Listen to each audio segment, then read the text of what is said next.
Je vous recommande la boutique La Londoloise, c'est Judith Londolé. Si vous voulez être classe, chic, être habillé, être admiré. Parole de Mopao Mokonzi.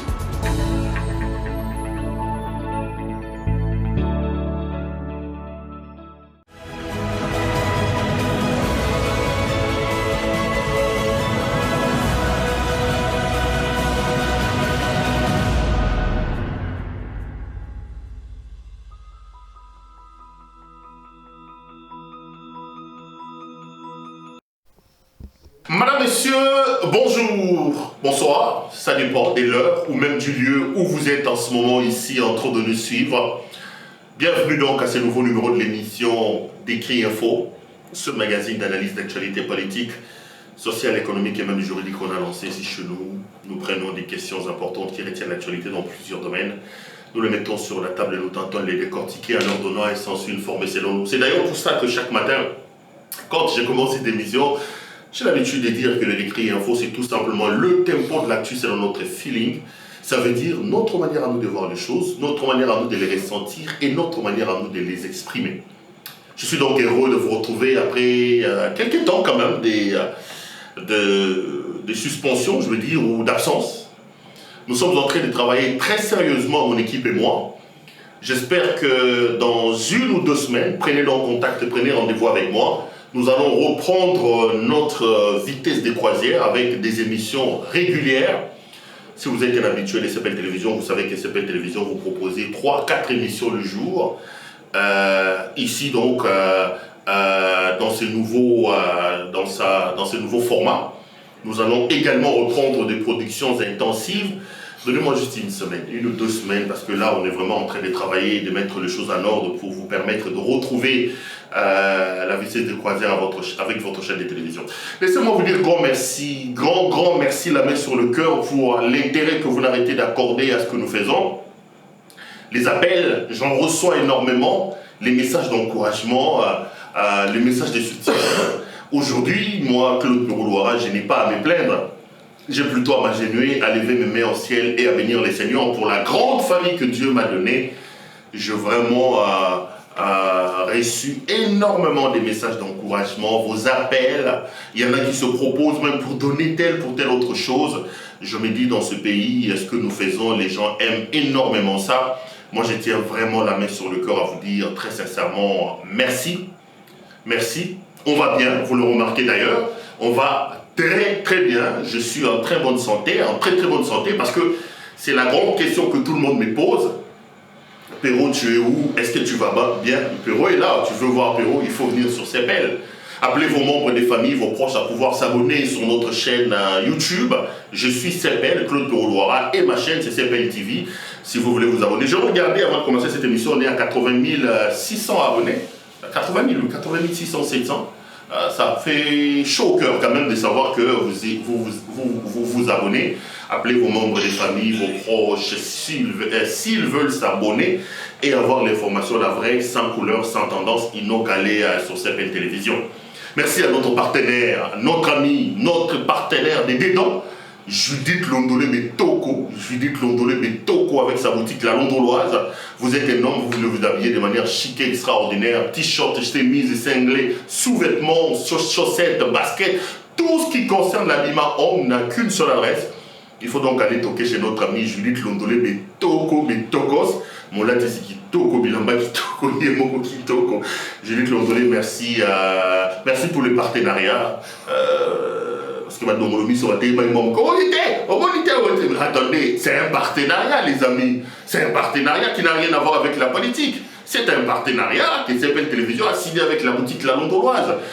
Vous regardez les spots publicitaires, si vous aimez les vestes et tout ce qu'il y a dedans, appelez donc Judith Londolé Betoko pour pouvoir demander vos commandes. Elle se fera le réel plaisir de pouvoir vous envoyer. Merci à vous, très sincèrement. N'oubliez pas, allez vous abonner. Appelez vos membres des familles et vos proches à pouvoir s'abonner, ça nous fera énormément plaisir. Les amis, vous avez vu mon thème, je suis donc venu aujourd'hui pour que nous puissions parler en profondeur de la situation sécuritaire dans l'Est de la République démocratique du Congo. Moi, si vous êtes un habitué de cette émission, vous savez que j'avais décidé, j'avais fait de la situation sécuritaire dans l'Est de la République démocratique du Congo une sorte de mon cheval de bataille.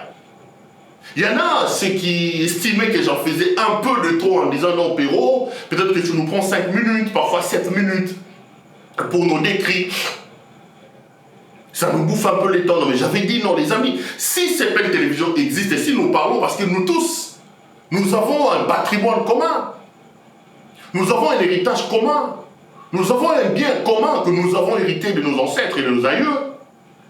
Nous, comme peuple, comme responsables, nous avons donc la responsabilité, passez-moi cette redondance, de pouvoir non seulement protéger ce pays, mais aussi de le fructifier et surtout de le léguer dans un état beaucoup mieux que ce que nous avons hérité de nos parents. Je pense que la responsabilité de tous parents, le souhait, la volonté de tous parents, c'est de voir son fils faire mieux que lui. Et nous avons la responsabilité de prendre ce pays, peut-être dans une situation très alambiquée, abracadabrantesque que ce que nous avons hérité de nos parents, mais notre responsabilité, c'est de travailler, c'est de fructifier ces pays et de les léguer mieux à nos enfants que ce que nous avons hérité de nos parents. Et c'est d'ailleurs pour ça que j'avais décidé de commencer mes éditos tous les jours avec la situation sécuritaire dans l'Est de la République démocratique du Congo, tous les jours avec la situation sécuritaire dans l'Est de la République. Aujourd'hui, l'instabilité, la résurgence de la guerre actuelle nous conforte dans notre idée de réveiller la conscience des Congolais. Nous conforte dans notre combat et dans notre idée de pouvoir jouer les lanceurs d'alerte en disant aux uns et aux autres, faites attention, votre pays a des problèmes. Qu'il y a l'insécurité dans l'Est de votre pays. Aujourd'hui, que la guerre refait surface dans l'Est de la République, que ce mouvement de M23 soutenu par le Rwanda fait de nouveau parler de lui, on se rend évidemment compte que j'avais raison quand j'appelais les Congolais, quand je consacrais les premières minutes de cette émission à la situation sécuritaire dans l'Est de la République, quand je vous disais, Congolais, faisons attention, le Congo est le seul bien commun que nous avons hérité de nos parents. Le Congo, nous devons le protéger. Aujourd'hui, l'avenir me donne absolument raison et je me dis, je ne regrette pas le fait d'avoir lancé cette campagne-là au travers de toutes mes émissions. Je ne parle pas trop beaucoup de la situation de sécurité dans l'Est de la République parce que l'émission sera essentiellement consacrée dans ce qui se passe dans l'Est de la République. Donc, je ne vous prendrai pas le temps au début pour parler de la situation sécuritaire de l'Est parce que je vais consacrer l'essentiel de l'émission à la situation sécuritaire dans l'Est de la République. 2-3 choses avant de commencer cette émission. D'abord, je voudrais ici exprimer mon soutien et ma solidarité à un grand ami à moi. Un ami et un frère. Bouyaïs, à la fois mon jeune frère en âge, mais aussi dans la profession et académiquement, parce que c'est des promotions qui sont arrivées après nous à l'IFASIC. Moi, je suis de la promotion on est nombreux, les Jimmy, Mukendi, les Blaise Aïnda, voilà, mes amis, on est nombreux, les Anak Vumbo, Téné, on est nombreux, on a été bien encadrés par des gens comme moi, nos animaux, des gens comme Pierre Sana, des gens comme Claude Moukeba, que je salue ici, qui a défendu sa thèse. Je profite aussi de l'occasion pour féliciter M. Séverin Bamani, SBM Séverin Bamani Mobili, désormais professeur d'université, qui a défendu sa thèse aussi hier à l'Université pédagogique nationale. Séverin, c'est aujourd'hui, pour moi, c'est comme un père. C'est des gens qui ont cru en moi. Séverin, moi j'avais quoi, 21 ans, 22 ans, je ne connaissais rien de ces métiers, j'étais en 2e année de radio à l'université, et c'est des gens qui ont détecté que j'avais le talent. Il est allé, il m'a pris, Séverin Bamani, je voulais faire la radio comme lui, c'est quelqu'un qui m'a pris sur ses épaules. J'espère qu'il est fier de moi, il est fier du travail que nous faisons. En tout cas, cher aîné, cher père, félicitations pour ta thèse que tu as défendue brillamment. J'ai vu que tu as fait une grande distinction. Je suis très fier de toi et je suis fier d'être passé par tes mains. Et voilà. Salut également à M. Kikaya Bin Karoubi. J'ai vu, M. Kikaya a publié une chronique tout coco et filmé dans laquelle il me peignait un peu, il parlait de moi. Je vous demande d'ailleurs à suivre, aller dans les réseaux sociaux, regardez, suivez M. Kikaya Bin Karoubi.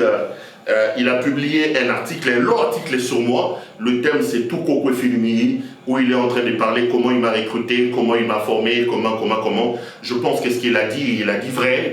Il a dit vrai sur toute la ligne. Il y a beaucoup de choses qui sont vraies. parce que lui, au moins, il peut parler de moi, il peut témoigner sur moi, parce que de jeunes garçons, de rien du tout que j'étais, et lui et Séverin Bamani, ils ont su détecter les talents, ils m'ont pris. Donc, je voudrais ici leur rendre hommage. Donc, je disais qu'ici, je voudrais exprimer ma solidarité, mon soutien total à un ami et un frère, M. Yves Bouya, l'homme du toilettage technique. J'ai vu que Bouya passe des nuits à l'heure où nous parlons au cachot du parquet général de la Gombe. Ça fait plusieurs jours, parce que plusieurs commencent par deux, que M. Bouya, au départ, a été enlevé. On a dit que c'était par les agents de l'Agence nationale des renseignements. Après, ils sont allés lui déposer au parquet, au cachot du parquet. Et après, on a remarqué que la plainte était une plainte déposée par un autre frère et un autre ami à moi, M. Israël Mutombo, patron de Bossolo Télévision, qui a donc décidé de porter plainte contre Yves Bouya. Je vais dire deux choses là-dessus. Premièrement, tout mon soutien à M. Yves Bouya, courage, cher frère. Et deuxièmement, mon interpellation à un autre frère, M. Israël Mutombo. Israël, n'oublie pas que nous sommes des frères. Nous sommes des amis. Je n'accepte pas et je ne m'explique pas que nous soyons dans l'impossibilité de pouvoir régler nos problèmes, nous, journalistes, entre nous, qu'aujourd'hui, nous fassions intervenir la justice pour que la justice règle le problème. Cet état des choses fragilise la profession. Ce n'est pas bon. J'appelle donc Israël Mutombo à revenir à la raison. Bouya, c'est son grand ami, ils ont fait beaucoup de choses ensemble.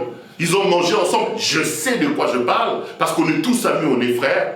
Mais je ne peux pas m'expliquer que Bouya se trouve aujourd'hui loin de sa femme, loin de ses enfants, du fait d'une plainte déposée par M. Israël Mutombo. Évidemment, j'ai entendu Israël dire, ça fait 4 mois qu'il a contacté tout le monde. Je comprends peut-être les disappointments, comme on dit en anglais. Je comprends la désolation de Mutombo de voir peut-être que l'ami a dit des choses qui ne l'ont pas plu. Mais je pense très sincèrement qu'en famille, on ne peut pas accepter, parce qu'un frère a eu un écart de langage, de l'amener à ce niveau-là.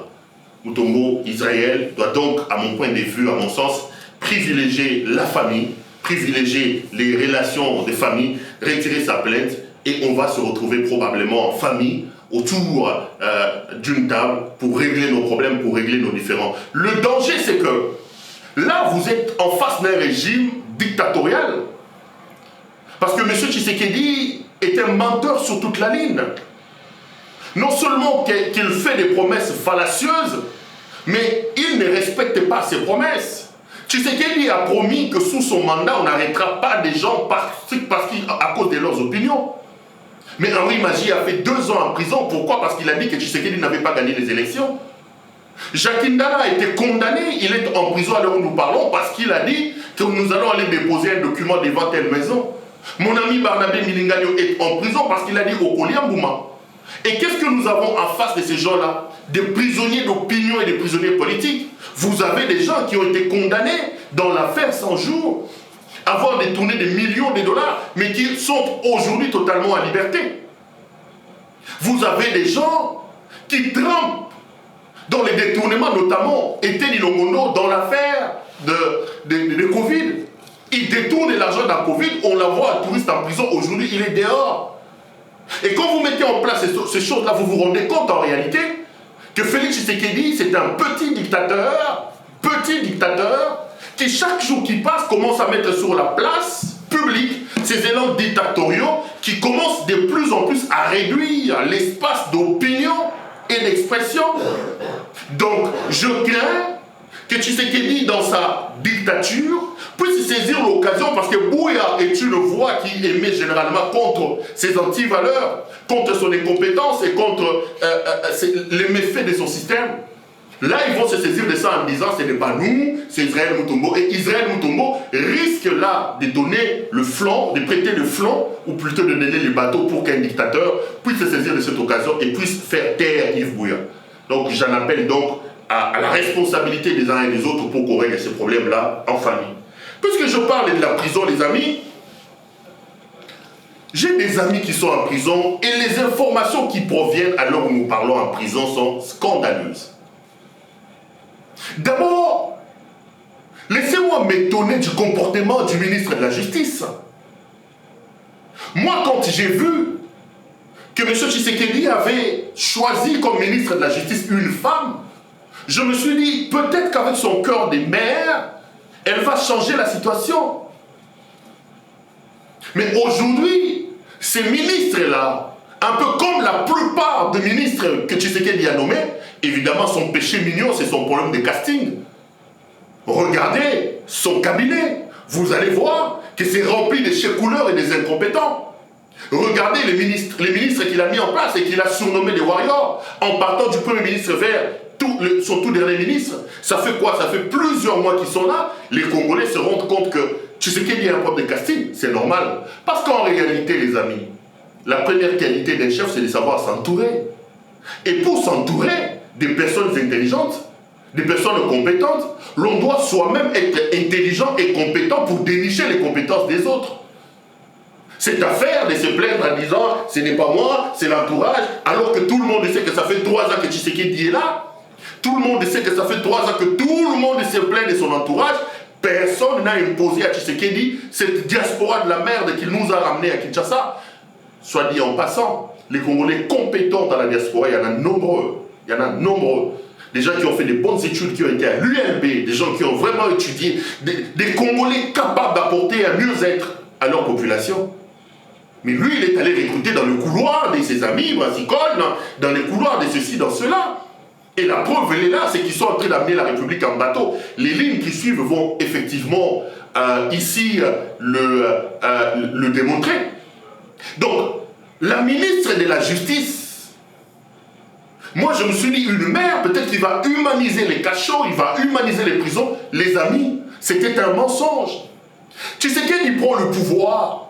Avant même de prendre le pouvoir, il vous dit que maintenant que je prends le pouvoir, tous les cachots de l'ANER, les cachots secrets seront fermés.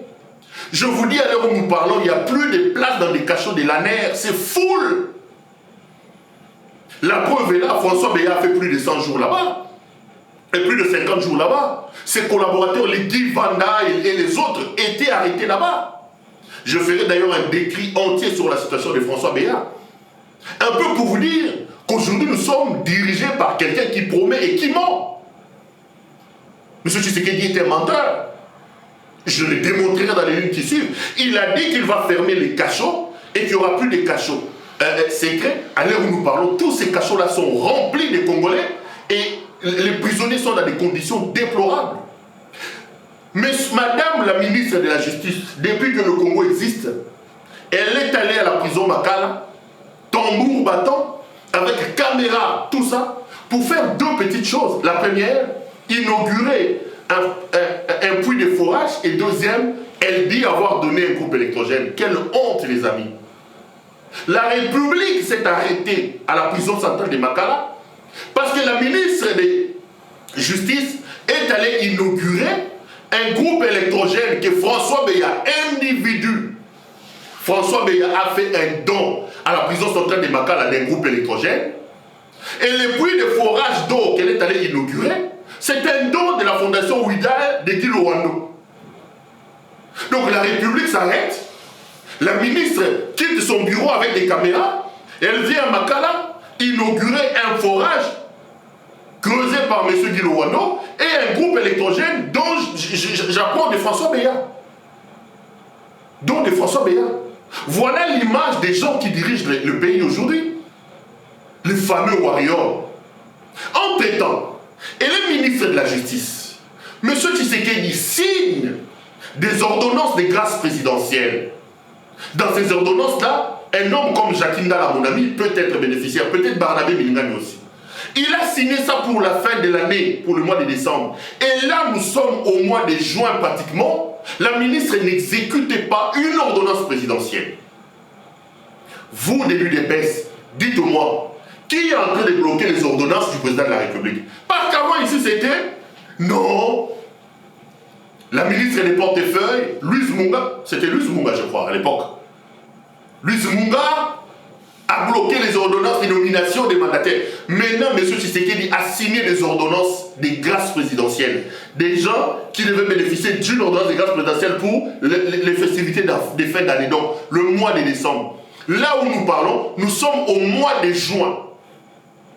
La ministre de la Justice n'a toujours pas mis en place une batterie de traits d'application. Les prisonniers bénéficiaires de cette grâce présidentielle sont encore là. Au lieu de s'exécuter et de respecter la décision du commandant suprême, non, elle va se promener calmement à la prison centrale pour inaugurer des petites choses. Voilà l'amateurisme et des choses qu'on condamne depuis que Tshisekedi est au pouvoir. La prison centrale de Makala, j'en appelle ici à la responsabilité des ONG de défense du droit de l'homme.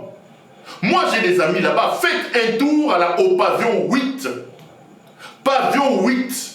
Je ne voulais pas commencer cette émission avant de lancer cet appel.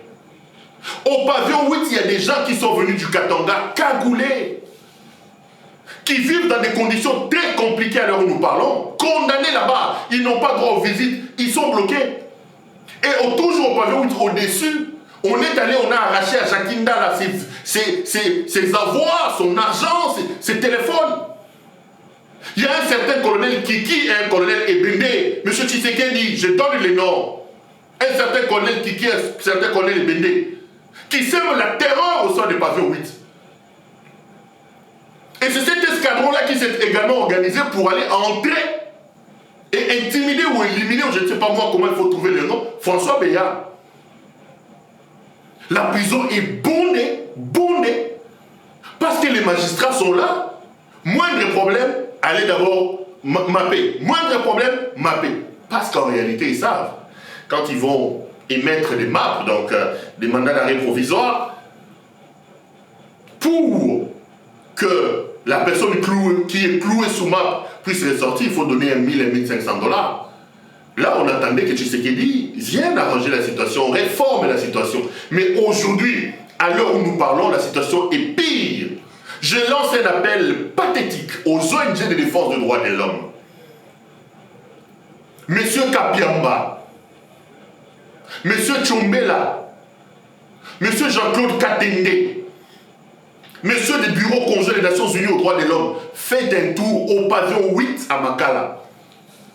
Il y a des prisonniers qui meurent là-bas à cause du mauvais traitement.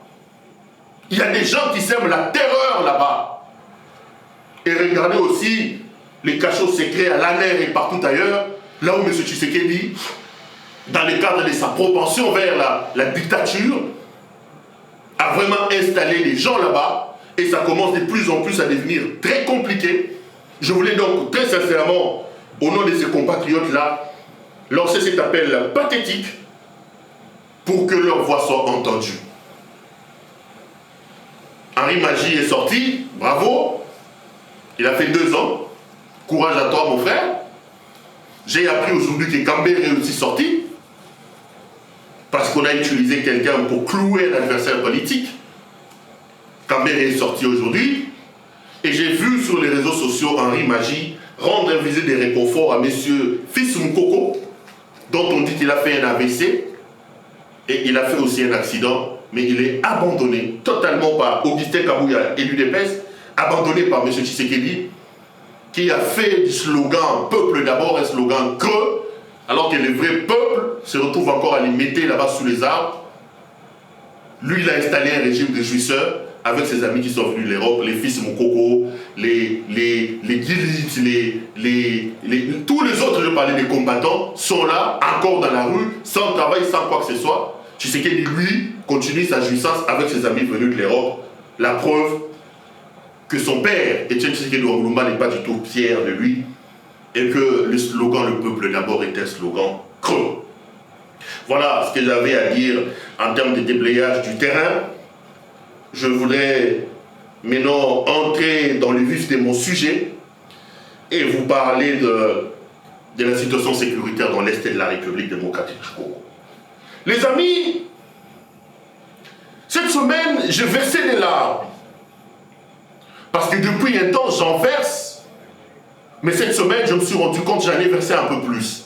Ceux qui sont proches de moi, ceux qui me fréquentent, peuvent en témoigner. J'étais malheureux de suivre les informations et d'apprendre, de voir les images de ces enfants avec des bidons à main, de ces femmes avec des matelas, des charges sur la tête, fuyant les atrocités militaires, fuyant le coup de feu. Et j'ai appris que c'est le M23, la résurgence de M23. J'ai également été surpris de voir la communication à tâtons, de manière alambiquée, que M. Tshisekedi et son gouvernement ont organisé autour de cette affaire. J'étais malheureux de constater que 3 ans ou 4 ans après son arrivée au pouvoir, Tshisekedi, non seulement qu'il fait preuve de son incompétence sur la place publique, mais Tshisekedi est aussi en train de désarticuler les quelques rares acquis que Kabila, que nous avons insultés, que le Congolais ont vomi, ont honni. Que les quelques rares réalisations de Kabila puissent aujourd'hui aller enfumer à cause de l'amateurisme, de l'incompétence et de la médiocrité de Tshisekedi, Félix et de son régime. Les amis, les armes parlent de nouveau dans l'Est de la République. Le M23 est de nouveau en action, soutenu, instrumentalisé par le Rwanda. Je voudrais faire une analyse sur cette question aujourd'hui. L'émission d'Écrit Info, c'est une émission de 30 minutes. J'espère que je ne serai pas lent pour évoquer les éléments à ma possession, donner mon point de vue, parce que vous savez que l'émission d'Écrit Info, c'est une émission d'opinion. C'est une émission où moi, Claude Perodora, je viens pour donner mon opinion.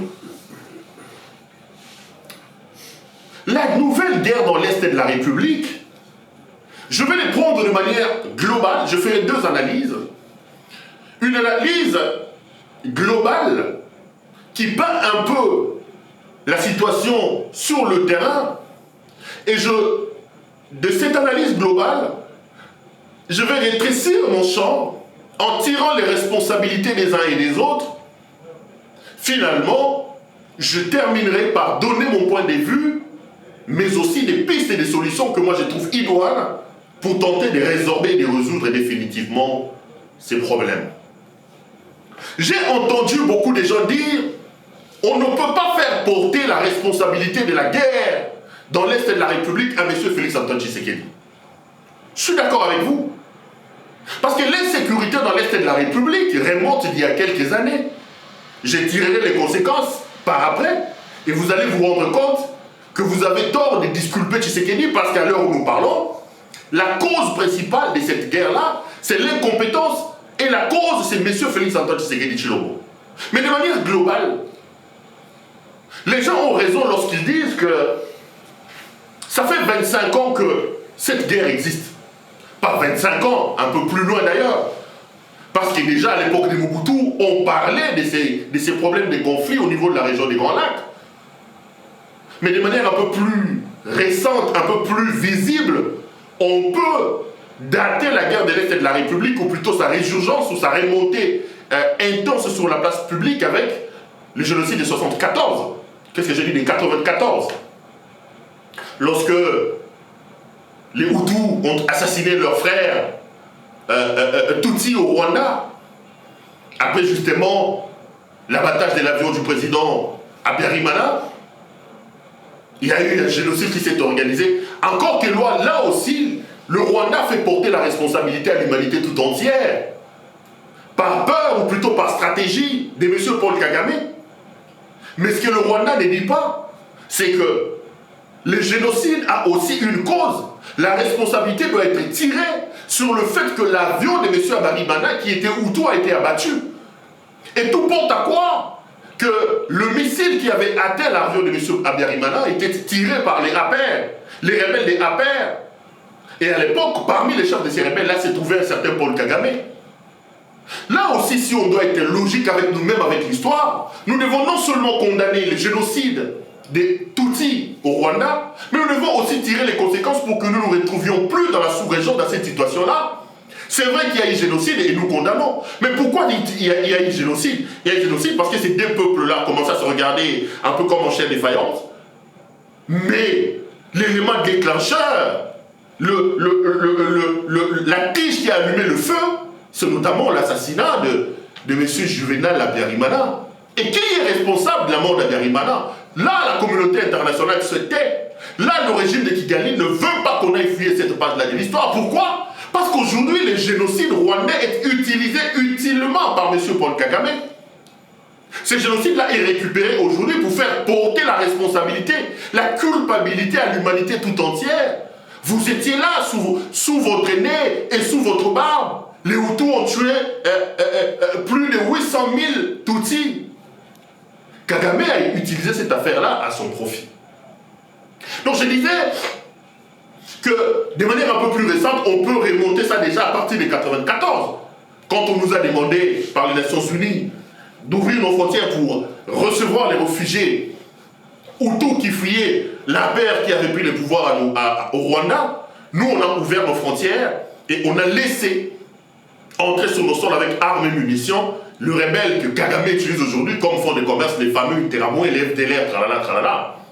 Et à partir de cela, cette zone qui connaissait déjà quelques petits problèmes a vu les atrocités s'intensifier. Et ces atrocités vont se multiplier avec le foisonnement des groupes armés. Les groupes armés qui, au départ, sont le fait de l'irresponsabilité et de l'inexistence de l'autorité de l'État. Les communautés se sont retrouvées à un moment donné abandonnées, l'État n'assurant plus ses missions régaliennes de sécuriser son peuple, de sécuriser ses frontières. Les communautés se sont vues dans l'obligation de faire un repli sécuritaire et un repli communautaire.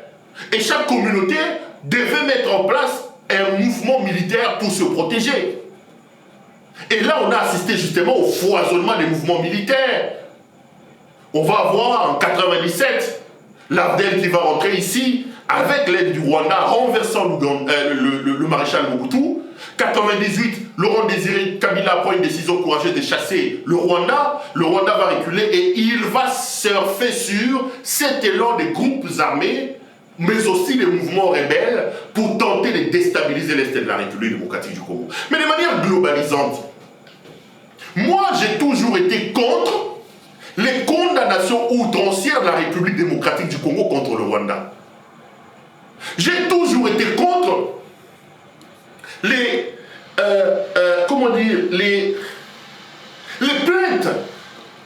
On a mis dans la tête des Congolais que le Congolais doit être un peuple plaintif. On a mis dans la tête des Congolais avec le temps que le Rwanda est une superpuissance. On a oublié de travailler sur nous-mêmes, chers Congolais. En deuxième année de graduat, en politique étrangère, le professeur Mamba Ali Fassi me disait que la politique étrangère est la capacité d'un État de pouvoir travailler non seulement ses rapports à l'extérieur, et ce travail-là se base sur deux choses. Un, la préservation des situations favorables à l'extérieur. Et deuxième chose, la modification à l'étranger ou à l'extérieur des positions défavorables à positions favorables. Les amis, entre les États, il n'existe pas d'amitié. Ça, c'est un principe des relations internationales. Entre les États, il n'existe que des intérêts. Je l'ai dit et je n'arrêterai pas de le dire. Si les sécurités dans l'Est de la République démocratique du Congo profitent au Rwanda, pourquoi vous voulez que le Rwanda travaille à ramener la paix? Pourquoi vous voulez que le Rwanda vienne vous donner la paix sur un plateau? Le Rwanda, ce ne sont pas des enfants des cœurs. Si leurs intérêts géostratégiques, si leurs intérêts économiques passent absolument par l'intensification de l'insécurité dans l'Est de la République, vous ne tiendrez pas les Rwandais responsables. Et ça fait plusieurs années qu'on se plaint. Paul Kagame, c'est le diable. Moi, j'ai vu les gens dire Paul Kagame, c'est le Lucifer. Le Rwanda ne nous fait pas la paix. Mais pourquoi vous voulez que le Rwanda puisse vouloir votre paix dès lors que votre sécurité lui profite? Mais c'est ça le principe. La politique de l'enfer, c'est l'autre, une politique qui ne nous paye pas, les amis. Vous étiez ici avec Tshisekedi. Nous tous, on était là. Kabila me bloque, Kabila me bloque, Kabila me bloque. Moi, le premier, j'ai dit, monsieur le président, soutenons notre président, c'est séparer les Kabila. Mais tu sais qu'il s'est séparé les Kabila. Aujourd'hui, son incompétence et son incapacité à diriger le pays et à nous amener à bon sens est mise sur la place publique. La rhétorique anti-Kabila. L'argument de cacher l'incompétence, l'incapacité à apporter un mieux-être aux Congolais en se référant à Kabila, aujourd'hui, c'est mis à nu. Cette politique de l'enfer, c'est l'autre. Tu sais qu'il a usé, mais aujourd'hui, son incompétence est mise sur la place publique. Moi, je voudrais qu'à un moment donné, au lieu de se plaindre tout le temps, au lieu de trouver des boucs émissaires, mettons-nous sur carte, sur table, asseyons-nous, regardons-nous en face. Qu'est-ce que nous, Congolais, nous pouvons faire pour que finalement, le Rwanda ne puisse plus s'amuser avec nous? Quelle est notre part de responsabilité? Parce qu'en réalité, les amis, si nous travaillons sérieusement chez nous, si nous nous donnons le moyen de nous protéger chez nous, mais on va barrer la route au Rwandais.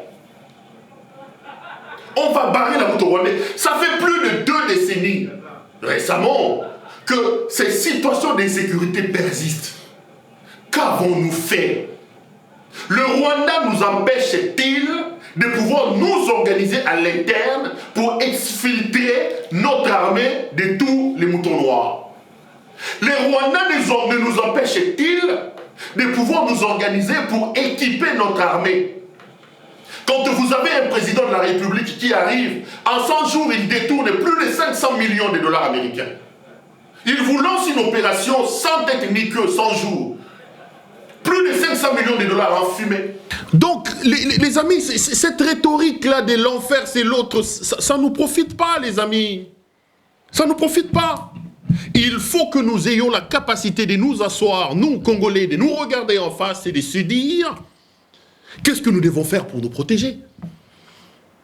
Un président de la République, en une année, il vient, il décide de lui-même de pouvoir estorquer l'argent à son propre peuple.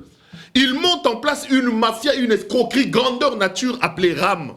En une année, M. Tshisekedi va prendre sur les dos de son peuple plus de 300 millions de dollars américains. Il arnaque sa propre population. Ça, ce n'est pas le Rwanda, les amis. Où se trouve tout cet argent-là? Quand vous regardez sa première année, le budget pour l'armée, je crois que c'est aux alentours de 400 millions de dollars américains. 400 millions de dollars américains, ça n'exprime pas les intentions d'un pays qui sait qu'il a des problèmes de sécurité, d'un pays qui sait qu'il a une sorte de mastodonte de richesse et que je parle d'un pays, il est à la croisée des chemins des convoitises des nations. Regardons-nous en face, les amis, posons-nous les questions, alors les vraies, sur notre responsabilité, sur ce que nous devons faire et que nous n'avons pas fait, et tirons des conclusions qu'il faille, des conclusions qui peuvent nous permettre, les amis, de pouvoir nous organiser pour avoir une bonne armée. Vous avez des militaires qui, au fond, ont des problèmes d'eau. Ce n'est pas Kagame, ça. Tshisekedi arrive au pouvoir. Il vous dit, je vais aller mourir dans l'Est de la République. Il va là-bas lui-même, il dit qu'il y a des problèmes d'effectifs, tout ça. Mais jusque-là, il n'a encore rien fait. Ça, ce n'est pas le Rwanda. Donc, de manière globalisante, nous devons changer un peu notre regard sur la situation d'insécurité dans l'Est de la République. Nous devons stopper cette rhétorique de plainte, de dire l'enfer c'est l'autre. Je ne le dirai jamais assez, les amis, retenez-le, qu'entre les États, il n'existe pas d'amitié. Les États ne sont pas des enfants de cœur. Les États sont des assoiffés d'intérêt. L'Amérique estime qu'il faut aller chercher les pétroles là-bas, il vous fait la guerre. S'il ne peut pas l'avoir facilement pour ses intérêts, il vous fait la guerre. La Russie se voit en insécurité parce que l'Ukraine, de manière souveraine, décide d'entrer à l'OTAN. La Russie s'est dit, mais si l'Ukraine rentre dans l'OTAN, moi je serai en insécurité parce que l'Ukraine, c'est la case des voisins. Il fait la guerre en Ukraine. La France vous dit ce n'est pas normal. Et ils vont aller tuer Kadhafi. C'est comme ça. Mais pourquoi vous ne voulez pas que le Rwanda, pour des raisons stratégiques, pour des raisons de ses intérêts à lui, ne vous mène pas une insécurité? Le problème, les amis, ce n'est pas Paul Kagame. Arrêtons un peu ça. Le problème, ce n'est pas le Rwanda. Le problème, c'est nous. Le Rwanda ne nous empêche pas d'être sérieux. Le Rwanda ne nous empêche pas de regarder notre budget en face et de se dire non, ça, cette somme, elle est modique pour notre armée. On vous lance ici, non, tu sais qu'il y a multiplié les réserves d'échange qui aujourd'hui, c'est autour de 4 milliards. On vous sort ici, non, tu sais qu'il y a multiplié le budget par deux, autour d'un budget de 10 milliards. 10 milliards qui ne se reflètent pas dans l'assiette des Congolais, 10 milliards qui ne se reflètent pas dans la vie de nos militaires. Il est là depuis 3 ans. Combien d'armes a-t-il acheté? Les militaires n'ont pas de tenue, ils n'ont pas d'eau. Mais c'est l'audateur. N'arrête pas nuit et jour à nous sortir. Non, la situation économique va bien. Non, on est à 11 milliards. La DGI ou a fait 1 milliard. Mon cher, on parlera de cette situation économique un jour, mais à un moment donné, arrêtez quand même de mentir aussi, non? Vous prenez ces peuples pour des cons ou quoi? Comment vous pouvez multiplier les budgets fois 2, mais vous êtes incapable de respecter les assignations? Le budget a été voté, vous le recouvrez fois 2. Mais comment un budget recouvré que vous avez pu réaliser fois 2, mais vous êtes incapable de réaliser les assignations d'un budget? Est-ce que ces gens de l'Union sacrée se prennent au sérieux? Est-ce que ce régime, avant de nous prendre, nous, peuple, au sérieux, c'est pas au sérieux? Les budgets, on a multiplié les budgets fois 2. Dites-nous, quelle est la conséquence de ces budgets multipliés fois 2 dans l'enveloppe, dans l'assiette des militaires? Nous sommes en guerre aujourd'hui. Il a lancé de manière irréfléchie un état de siège qui nous pose des problèmes aujourd'hui. Posez-lui la question. Qu'est-ce qu'il a fait avec son budget multiplié fois 2? Rien du tout. On pense que la gestion de la République est une chose d'amateur où des gens, des charlatans peuvent venir comme ça, commencer à crier. Non, les amis. Moi, de manière globalisante, j'appelle le Congolais à la responsabilité. Je voudrais ici prêcher pour la fin de cette rhétorique de plainte. Avoir le mal chez l'autre. Avoir l'enfer, c'est l'autre. Si ça capote, c'est l'autre. C'est le Rwanda, le diable c'est Paul Kagame, le diable ceci. Non, Paul Kagame a pris un pays qui s'est sorti du génocide. Aujourd'hui, le Rwanda est cité parmi les modèles au monde. Aujourd'hui, le Rwanda se développe. Nous devons envier Paul Kagame. Nous devons faire que le Congo puisse avoir des dirigeants comme lui. Pas des jouisseurs comme Tshisekedi qui est aujourd'hui au pouvoir, qui fait des voyages touristiques et de la jouissance sur son cheval de bataille, qui ne comprend pas que ce pays a des problèmes, le pays a besoin d'un président capable de se sacrifier. Si l'insécurité dans l'Est de la République profite au Rwanda, vous n'allez pas empêcher au Rwanda de pouvoir vous insécuriser. C'est aussi ça la stratégie.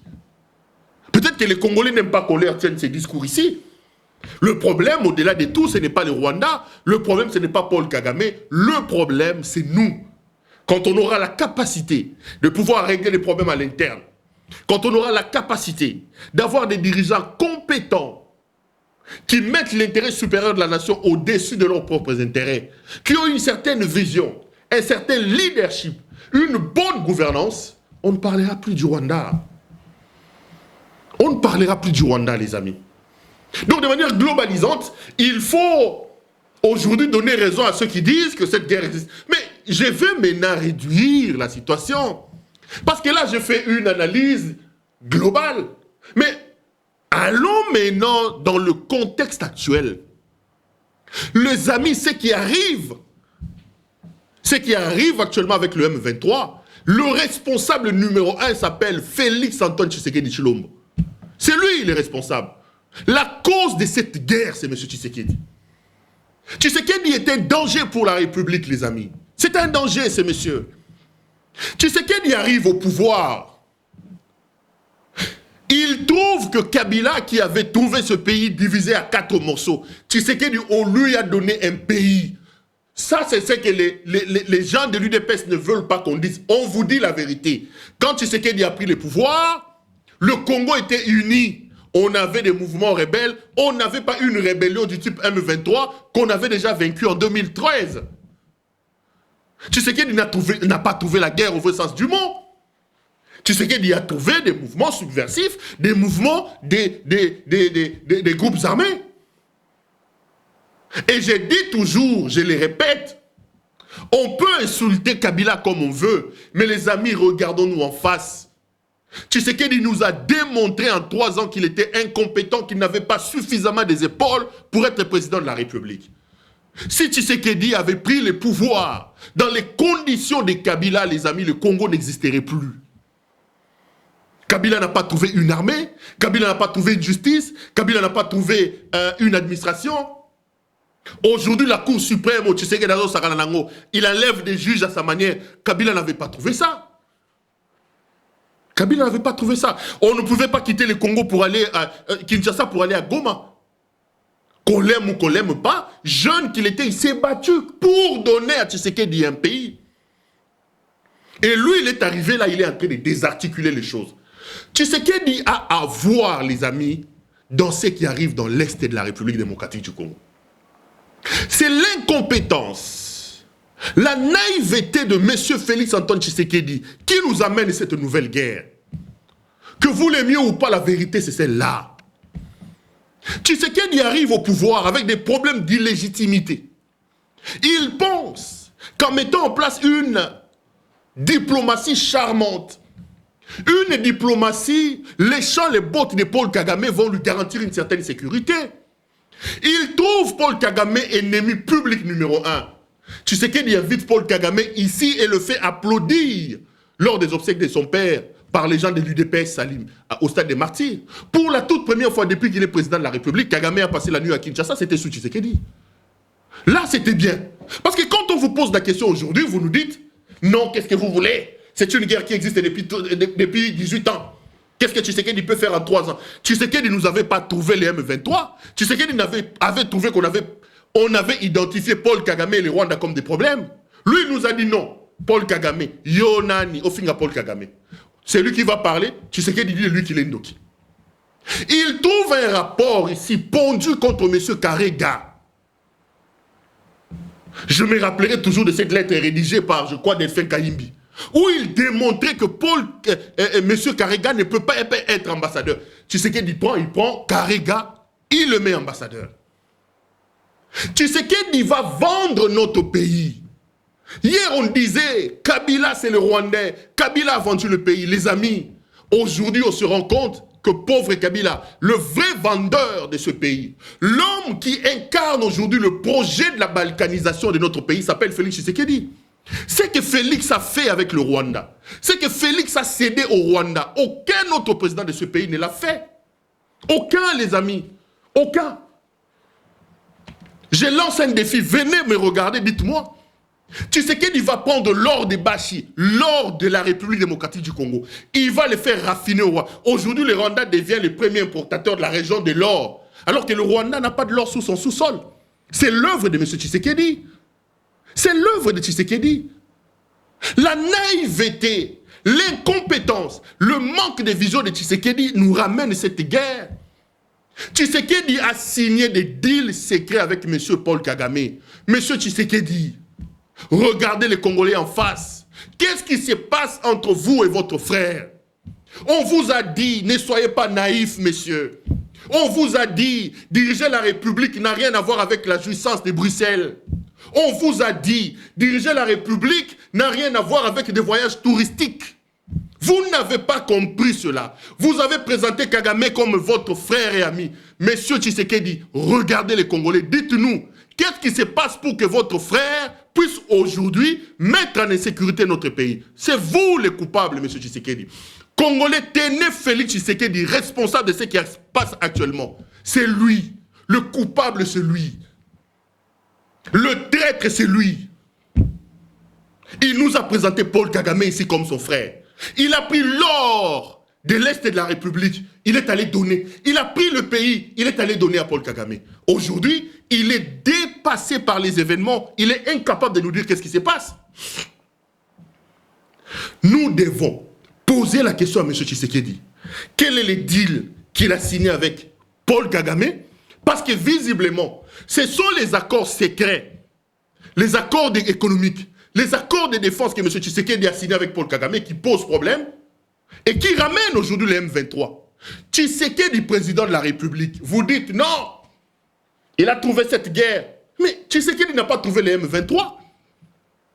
Ils ont mobilisé les services de renseignement ici. ANER, services spéciaux, pour trouver un seul journaliste, traquer Perrault Loire, avis des recherches.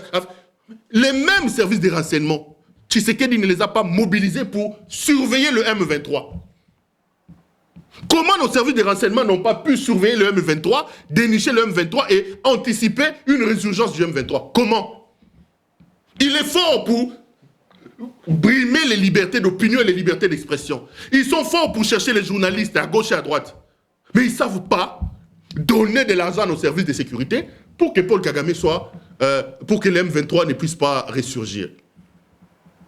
Tshisekedi, on lui a dit, lorsqu'il prend nos frontières, de manière irréfléchie, les amis, il fait rentrer l'Ouganda ici dans le pays. On lui a dit, messieurs, cette décision que vous prenez ici de manière irréfléchie, il ne vous dit pas, ils sont combien, les Ougandais qui sont chez nous. Il ne vous dit pas combien de temps ils sont là. Il ouvre comme ça, bêtement comme ça, nos frontières à l'Ouganda. L'Ouganda est là. Depuis que Tshisekedi a fait rentrer l'Ouganda, le nombre de morts par l'ADF se sont multipliés. Mais qu'est-ce que l'armée ougandaise fait chez nous? Posez la question au président Tshisekedi. Qu'est-ce que l'Ouganda fait chez nous? Il a surfé sur les conflits qui existaient entre l'Ouganda et le Rwanda. Estimant que ces deux frères-là sont ennemis, lui, il peut jongler entre les deux. Mais il est surpris qu'aujourd'hui, l'Ouganda et le Rwanda parlent le même langage. Les fils de Museveni vous promet, il vous dit qu'après les ADF, ils vont coaliser avec le Rwanda pour attaquer les FDLR. Il dit que dans le Congo, il y a un discours contre les Interahamwe. Tshisekedi, lui, il est maintenant, il est là. Est-ce qu'il est capable, tel qu'il est là, de dire aujourd'hui à l'armée ougandaise de sortir chez nous? Tshisekedi est allé chez nous, dans le sud Kivu. Il a ouvert nos frontières sans informer le Parlement. Aujourd'hui, vous avez l'armée burundaise qui traque les raids du Tabara vers le sud Kivu. C'est encore Tshisekedi. C'est lui, Tshisekedi. Donc, vous avez, à cause de la diplomatie irréfléchie de Tshisekedi, l'Ouganda qui occupe chez nous, vous avez les Burundis dans le sud Kivu, avec l'autorisation de M. Tshisekedi, sans vous informer, vous peuple, sans informer le Parlement, il ouvre les frontières. Les Burundis traquent les raids de Tabaré ou c'est Tabara dans le sud Kivu, et là maintenant vous avez les M23 avec le Rwanda. Mais Tshisekedi devait savoir que le fait qu'il ait décidé de ramener l'Ouganda chez nous, les Rwandais ne pouvaient pas accepter ça parce que ces deux-là, de temps en temps, ils se regardent de manière assez bizarre. Ils ne pouvaient pas laisser l'Ouganda gagner de l'espace en RDC. Les Rwandais n'avaient qu'à s'organiser pour rentrer. Et Tshisekedi devait savoir que ces deux-là se sont battus chez nous à Kisangani. Il y a un cimetière de la guerre des 6 jours à Kisangani. Les armées ougandaises et les armées rwandaises se sont battues chez nous. Non. Il nous amène une diplomatie de jouissance. Une diplomatie de jouissance de voyages touristiques. Maintenant, il ne s'arrête plus là. Il amène maintenant une diplomatie dansante. Ça tire chez nous. Il est au Burundi. Regardez-les en train de danser. Félix devient Ngeleka maintenant. Vous avez un président qui ressuscite, qui danse comme Ngeleka. Alors qu'il est commandant suprême des forces armées de la République, alors que ça tire chez lui, Fatou Ngeleka. Fatou Ngeleka. Pour ceux qui ne le savent pas, Ngeleka était un grand danseur. Posez la question à Tchalamouana. Regardez dans l'équipe de Tchalamouana, vous allez voir Papa Ngeleka qui dansait. Et vous avez un président qui mène maintenant la diplomatie à l'Angeleka sur la place publique. Comme si lui c'est le premier président. Les Mobutu, les Kabila étaient là, on les a pas vus danser comme ça, et ça tire. Pendant qu'il danse au Burundi comme là, il danse Le président Ngeleka est en train de danser. Ça tire chez lui. Il est commandant suprême des FARDC. Commandant suprême des forces armées de la République démocratique du Congo. Nous avons eu nos problèmes. L'insécurité dans l'Est de la République date d'il y a plusieurs années. Mais ceux qui arrivent à l'heure où nous parlons, le responsable, c'est Tshisekedi. C'est l'incompétence, la naïveté de Tshisekedi qui nous amène dans cette situation. Congolais, tenez ce monsieur responsable de l'insécurité actuelle dans l'Est de la République. C'est lui. Oh non, la guerre ici, est-ce que sous Kabila, sous Mobutu, des gens ont parlé de la guerre? Bino Banda Boya, plainte sur plainte. Plainte sur... Balo Banda Bino Boya. Non. Vous voulez comparer un régime de 3 ans à un régime de 18 ans. Balo Baboy, la guerre qu'on a... Boya ou Lukanini, n'a tout n'a bino question surtout. Vous saviez que c'était compliqué. Vous saviez que le pays était détruit depuis 18 ans, depuis 60 ans même. Mais vous êtes venus chercher quoi? Pour votre diplomatie de jouissance, votre diplomatie de danseurs à l'Angeleka, là le pays n'est pas mort. Mais c'est quand on va vous opposer les réalités et qu'on va vous mettre devant vos responsabilités en vous disant « Messieurs, vous êtes président de la République, le pays va mal », c'est à ce moment-là que, comme par magie, vous vous souvenez, vous dites « Non, ce n'est pas comme ça, ça fait 27 ans, ça fait 20 ans. » Oh là là. L'UDPS était bon sous les arbres. L'UDPS est en train de nous montrer à suffisance qu'elle n'était pas prête pour le pouvoir. Ces gens étaient bons à marcher dans les boulevards là-bas. Ils n'ont aucun sens d'État. Ils ont déshabillé la République. La République a perdu de ses lettres de noblesse depuis que ses jouisseurs sont au pouvoir. La République n'existe plus. La République n'existe plus. Je vous ai dit, il conjugue 5 verbes sur les 4. Jouir, promettre, voyager, accuser. Jouir, voilà les 4 verbes. Jouir, bah, verbe à Tshisekedi. Jouir, voyager, promettre, accuser. À Outirobaksa 5e, danser. La diplomatie à l'Angeleka. Loketo. Pendant que ça tire chez lui, lui commandant suprême, il danse au Burundi. Il danse au Burundi. Ce qui arrive est la preuve des limites du régime de M. Tshisekedi. Dites tout ce que vous voulez. Kabila ne vous a pas laissé le M23. Aujourd'hui, le M23 est là. Dites tout ce que vous voulez. Vous avez dit que Paul Kagame était votre frère. Et le frère nous attaque aujourd'hui. Dites ce que vous voulez. Vous avez ouvert nos frontières sans rien, sans réfléchir. Vous avez fait entrer l'Ouganda. Malgré la présence de l'Ouganda, malgré la présence de votre état de siège. Il y a plus de morts qu'avant l'état de siège. Il y a plus de morts qu'avant l'arrivée de l'Ouganda. Vous avez pris nos frontières. Vous avez fait rentrer l'armée burundaise dans le sud Kivu.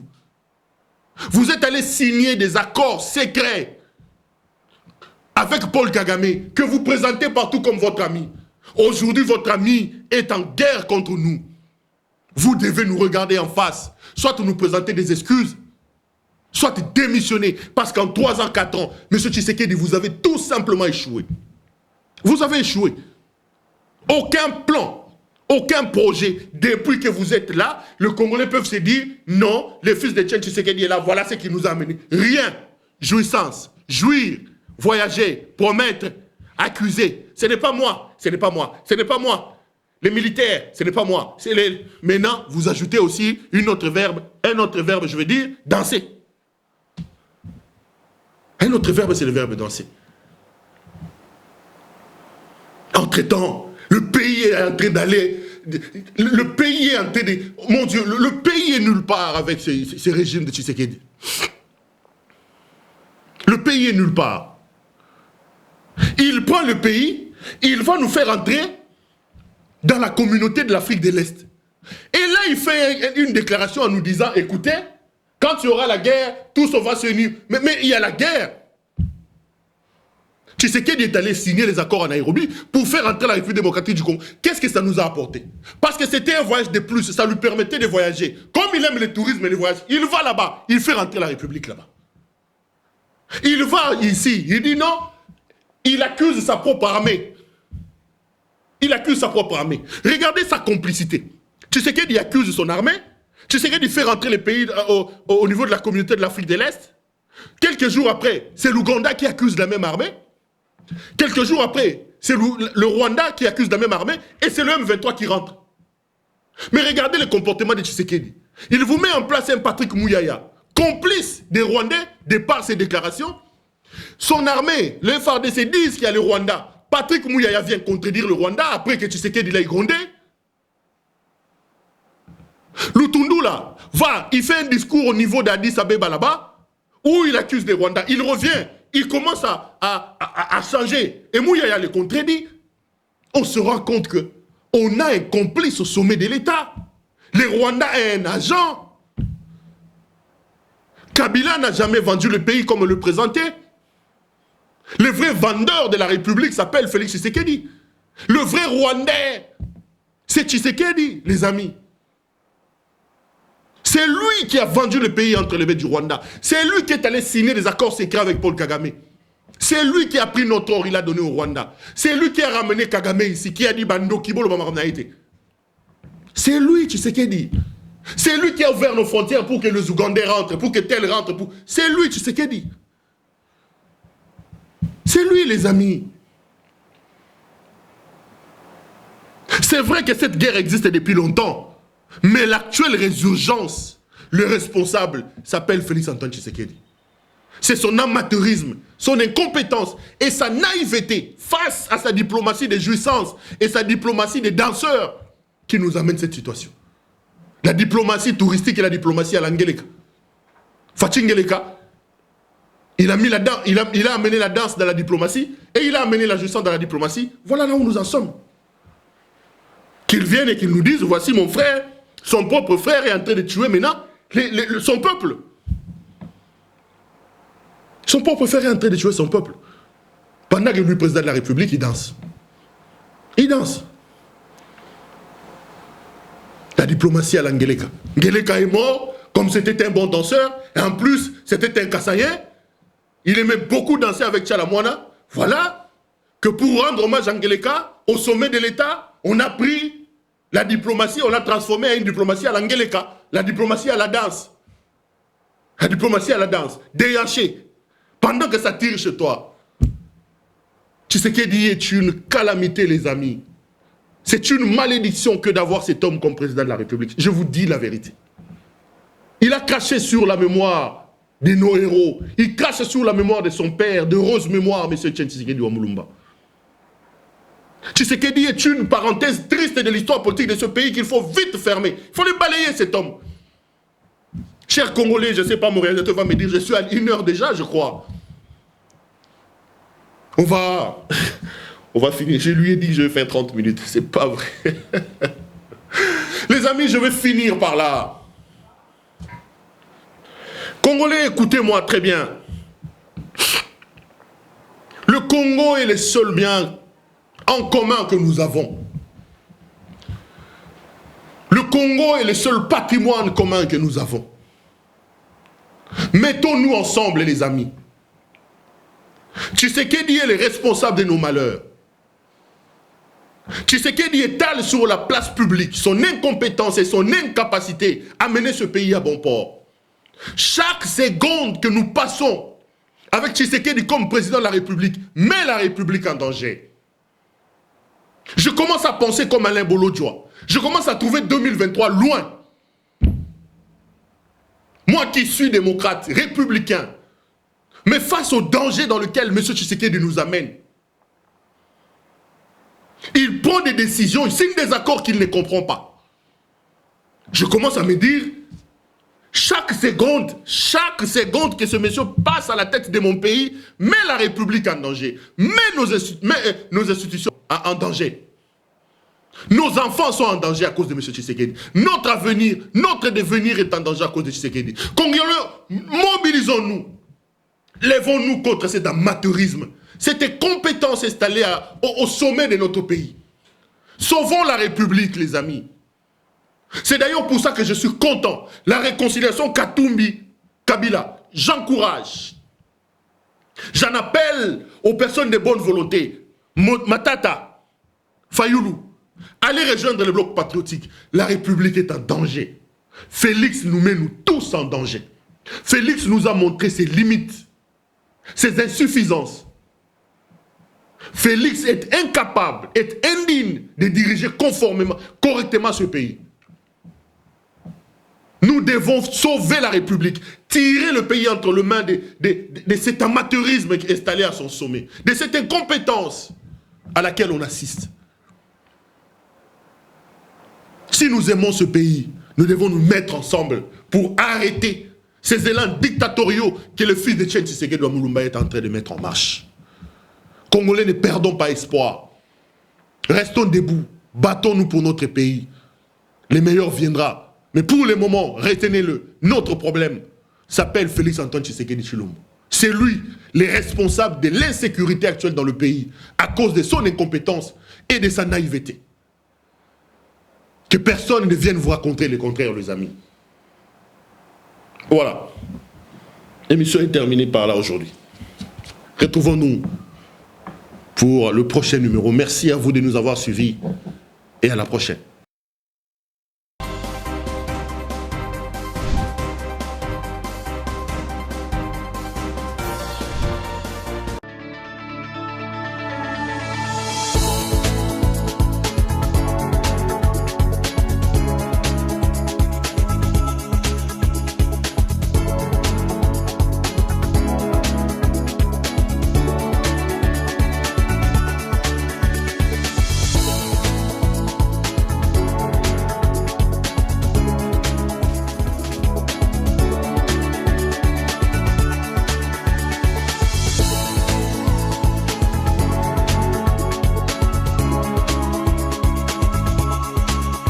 Je vous recommande la boutique La Londoloise, c'est Judith Londolé. Si vous voulez être classe, chic, être habillé, être admiré. Parole de Mopao Mokonzi.